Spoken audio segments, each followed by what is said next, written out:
You're right, all. So, is it Dave's Elbow? He commented on my video yesterday about automated supermarkets and asked a good question. So what? So why does it matter, basically? So, first of all, we need to keep cash in circulation because this is all leading towards a social credit system. I'll get straight to the worst case scenario before we use all the other factors, but the social credit system is the main thing. So in China, for example, if you happen to disagree with the government, you get rated down as a citizen. So at the minute, I think we all rightly disagree with the immigration policy. There's no end of things we can disagree with these bastards about, like ULEZ, clean air zones, the immigration policy, taxes, the cost of living. The list is endless, isn't it? These people just go ahead and do whatever they want and are entirely incompetent. But if you happen to disagree with them, you post something on YouTube, you post something on Facebook, the end goal of getting to cashless will be a social credit system. So you get rid of cash and then everything's digital. When everything's digital, then you can do you know what? We'll have a central bank digital currency. When we've got that, we can have a social credit system. And the usual thing will come out. If you've got nothing to hide and you're a good citizen, then what's the problem? Well, who decides what's right and what's wrong? Well, then people do. So, for example, if you happen to, like I said, disagree with ULEZ or disagree with the immigration policy, or we use some, bloody hell, 2 years ago, you were being told to keep your distance and put your underwear on your face and get an experimental medical procedure. So if you, like myself, disagreed with all of that, and you happen to say there's only two genders, then again, we'd be like the worst citizens in the world. You won't be allowed to leave your 15-minute cities, which are coming in. Again, if you haven't heard of any of this sort of stuff and it sounds crazy, go on the World Economic Forum website and research it for yourself. Go onto YouTube, type in 15-minute cities, type in social credit, watch the Black Mirror episode called Nosedive. That'll elaborate further. Right. You got to realise there's people way above that have got plans for us. Right, they've got goals.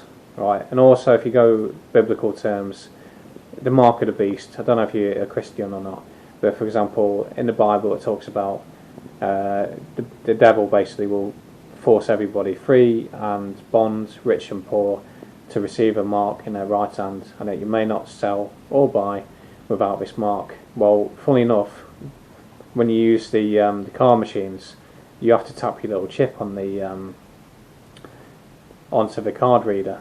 Well, where do you think the next stage of technology is going to be? It's going to be implantable, isn't it? So we're in the stage of wearable technology right now. The next stage is going to be implantable. And then when you've got to that point, we're under total control. And so this is my point, mate. It's all about control. It's all about leading us to a certain point. At the moment, it might not seem a massive deal, but it's the long-term effects of this if we just go along with it. We're at a point, as I said in that video yesterday, where 3/4 of the machines now are technologically operated, not human operated anymore. So like that video I included in the movie clip from Elysium that I included in my video, shows you the potential for the future where you're going to be talking to a robot that doesn't care. It can't understand or empathise with you at all. That's the main thing. Okay, that's my main concern. And also another point that someone brought up on me in the comment section was the barriers that have been put in place in Tesco now. Obviously they're going to use security as a guise for why they're there, but I can assure you that eventually that'll become QR codes. So for example, if you haven't taken a certain medical procedure, or you haven't got a smartphone like myself, you ain't going in. You've got to understand this is all stepping stones towards a certain point. Once upon a time, only 50, 60 years ago, you probably would have had, in fact, even shorter than that. I can remember 10 years ago in my village, there was a greengrocer's there. You go in there, probably have a bit of an awkward interaction with the owner, get your fruit and veg, and go. Now you don't even have that. You go in there, it's a machine, you tap it, and you go. And what is it? The Amazon store. The Amazon store is where there's no humans operating it. It's all QR code related.